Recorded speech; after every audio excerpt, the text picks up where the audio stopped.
For today's vlog mga kamars ay meron na naman tayong panibagong YouTube channel na i-review o i-feature walang iba kundi ang YouTube channel ni Pugong Biyahero. Si Pugong Biyahero ay meron siyang subscribers na 4.2 million subscribers.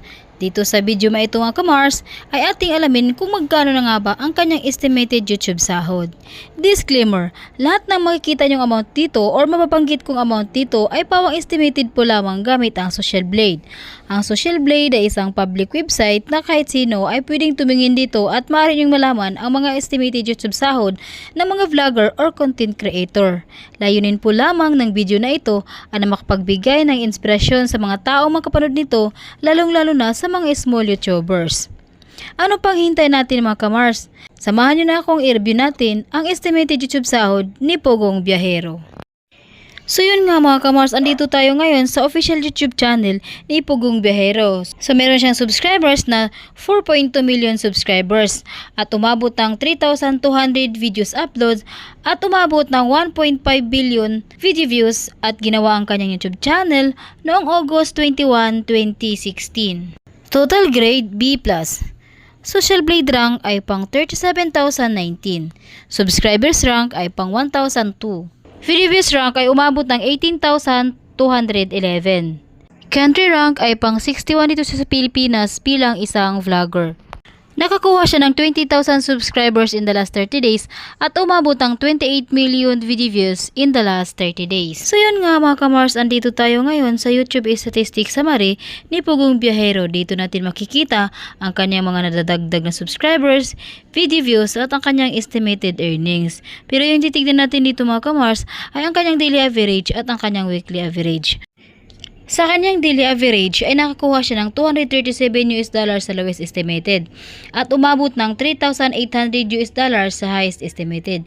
I-convert naman natin sa pesos, simulan natin pag-convert sa lowest estimated na meron siyang $237 i-times natin sa 59 ay meron siyang 13,983 pesos na posibleng kitain sa loob ng isang araw at kung maabot naman ang highest na 3,800 i-times natin sa 59 ay meron siyang 224,200 pesos na posibleng kitain sa loob ng isang araw.